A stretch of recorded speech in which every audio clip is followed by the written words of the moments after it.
The market's flat close today, as reported by DD India, masks a critical re-evaluation brewing beneath the surface, especially within India's financial giants.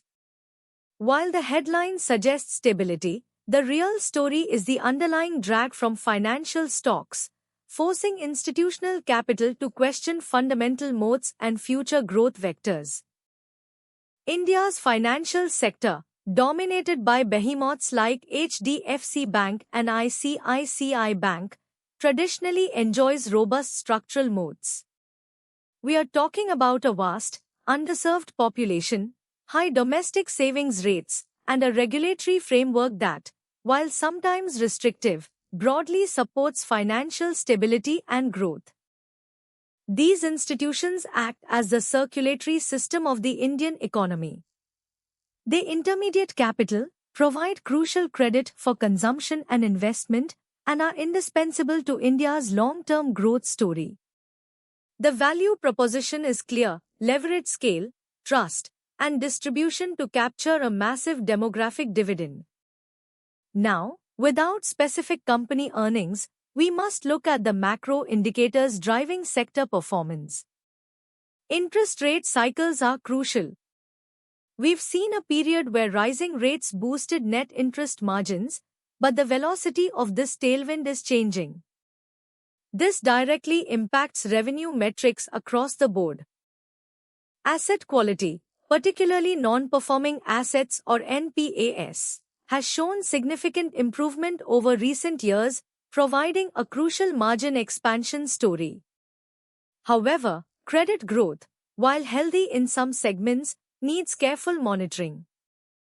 Are we seeing sustainable demand recovery, or are pockets of stress developing?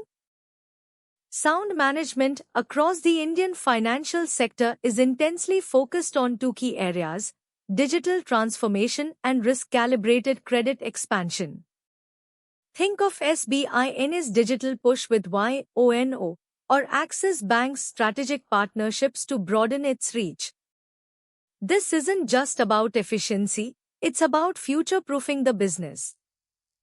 Capital allocation decisions are critical. Where are banks deploying fresh capital? Is it towards expanding branch networks, investing in technology, or shoring up balance sheets? This tells us about their confidence in future growth and their ability to absorb potential shocks. It's a key signal for investors. The Indian economy provides a robust backdrop, with strong GDP growth projections and a burgeoning middle class. That's a clear policy tailwind for financials. However, global liquidity shifts and potential inflation pressures present a macro headwind, influencing funding costs and investor sentiment towards risk assets.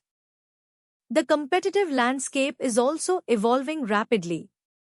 Traditional banks are facing increased competition not just from each other but from nimble NBFCs like Bajaj Finance and an explosion of fintech players. This forces innovation and puts pressure on established business models, impacting profitability. One major systemic risk for financials is increased regulatory scrutiny. The RBI consistently monitors asset quality, capital adequacy, and lending practices. Any sudden policy changes, like tightened provisioning norms or new restrictions on specific lending products, can impact profitability and growth visibility. Beyond regulation, systemic headwinds include potential spikes in inflation that could erode purchasing power and lead to higher defaults. A significant global slowdown could also impact credit demand and the flow of foreign institutional investment into Indian markets, creating liquidity shifts and risk repricing. Looking ahead, forward earnings visibility for the financial sector remains largely positive, anchored by India's structural growth.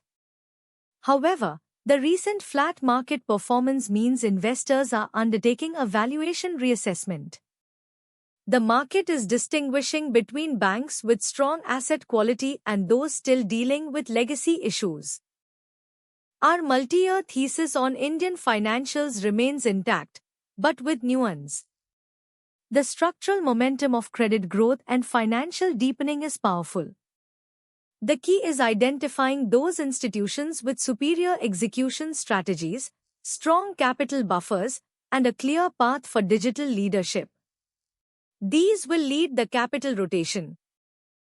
Tactically, we are seeing some private banks, like ICICI Bank and HDFC Bank, consolidating, potentially setting up for a breakout watch if broader market sentiment shifts.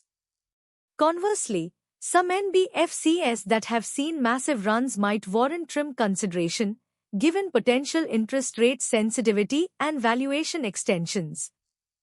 This is about disciplined capital allocation. Understanding these subtle shifts in India's financial heartland is crucial for sophisticated investors. Don't just react to headlines, dig deeper with us.